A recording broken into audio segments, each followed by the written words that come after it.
Nandiyan na daw lakay si attorney Ganun ba? sa Maniego. Ayan, Palipad na yata sige na nga. aeroplano. Attorney Samaniego, sir. Magandang umaga po sa inyo, attorney. Attorney. Umaga, Sir Deo, at Sister El, mabuhay po kayo. Good morning, attorney. Lilipad daw kayo. Saan kayo lilipad? Sa Jensan, Sarangani, Cebu. o sa Lapu-Lapu City Jail? Pupunta pa ako ng Lapu-Lapu, Cebu for my hearing. Okay, oo. May statement po kayo sa ang dating ang inyong kliyenta ni si Carly Diskaya. Abay, ang dami naman, mga 150 daw yung babanggiting sangkut pa. Pangalan. Sa flood control project scandal, anomaly sa attorney. Ayan, sino-sino ang mga ito? May mga pangalan ka na ba? Actually, Sir Deo, nagulat nga ako sa kanya. Kasi hanggat maaari ayoko na sana.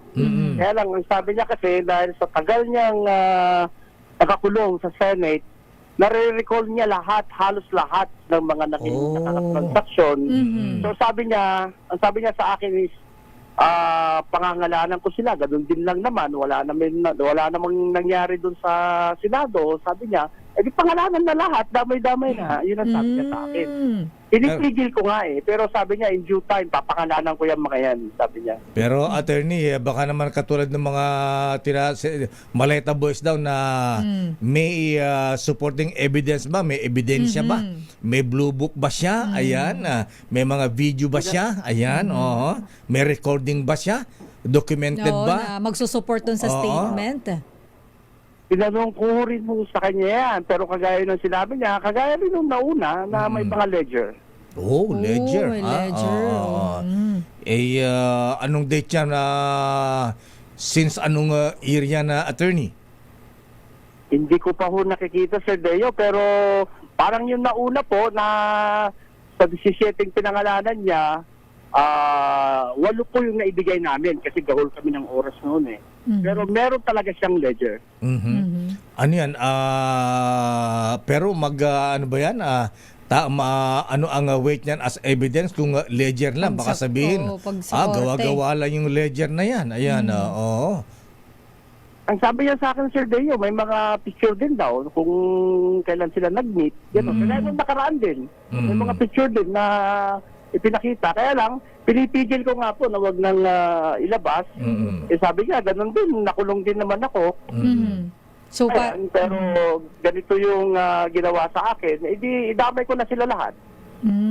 Meron bang video katulad nung pline natin na minsan Sister L? Alin lakay? Yung sa DepEd, ayan na yung walang kamalay-malay yung kumuha ng pera, binilang pa o naka-video siya. Mayroon palang CCTV. Tapos tinanong pa yung date anong date ngayon? Binanggit pa. May mga tipong ganun bang ebidensya, attorney?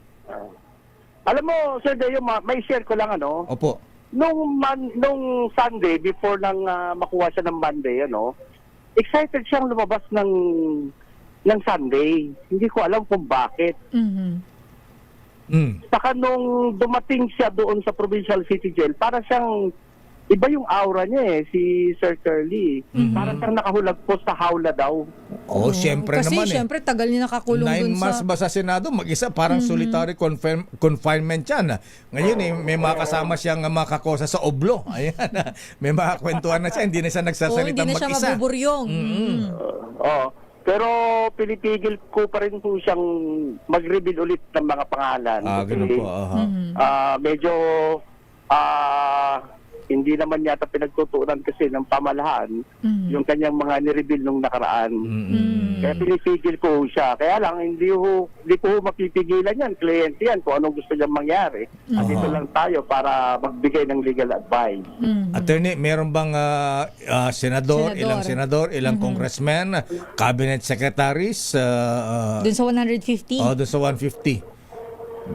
Ang sabi po niya sa akin, yung more than 150, sama-sama na ho yan. Nga, pero mix na yun. May senador, may congressman. May mga cabinet secretaries ba dyan?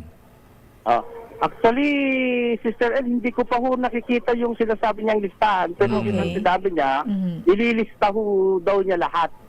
Kasama yung mga ebidensya niya. At sa tamang panahon, ilalabas po daw niya. Ayan. Okay, so tignan natin. Pero i-assess mo mabuti, attorney, kung yan ba ay admissible in court, yan ba ay baka mamaya ano lang yan, wala siyang supporting evidence. Baka lumabas na ano lang. Hearsay lang yan. Kung litrato po, video, ma-authenticate naman ho natin yan. Pinapayagan naman ho ng korte yan at ng rules natin. Kung ipipresent ay video, picture, or telephone conversation, or text messages, or whatever. Ayan, sa bagay, nasa yung Inakaw po ng korte yan. Sa bagay, nasa yung pag-uusap na yan. Kung a lawyer ka naman, so alam mo yung mga admissible in court, at alam mo yung mga, ano lang yan, ang mga hearsay, o kaya hindi pwedeng tanggapin as a evidence. Opo, Sir Deyo, sir. Okay. Sister Elaine. Okay, attorney, ayan, so pasakay ka ng aeroplano, ha? May biyahe ba puntang Lapu-Lapu? Ayan, oo. Biyahe po ako ngayon. May hearing po kami mamayang hapon. Kay Madam Sara Diskaya? Ang kliyente ko po si Ma'am Roma Rimando. Ba't doon ba siya nakulong kasama si Mrs. Diskaya? Opo, sir. Opo. So Ayan. pero si Sara Diskaya, attorney, may ibang lawyer. Iba abogado. Opo, ayoko na pong kasi may lawyer ho po sila. Meron po kaming tinatawag na professional ethics. Sinong Kliyente ko po si Ma'am Roma Rimando. At dinidinig po yung bail hearings namin. Ito po yung last na witness na ipipresenta ng prosecution. Sabi ang lawyer daw ni Ma'am Sara Diskaya ay si Attorney Boy Abunda. Tama ba? Ito naman sila kay. Akala ko seryoso na. Spotlight pang ganun. Attorney Samaniago, sir, maraming salamat. Maganda umaga Thank you, po sa inyo. attorney. Thank you. Kami. Sige po. Thank you very much, attorney. Ingat po sa biyahe. Thank you, attorney. Thank you. Aba. Bye.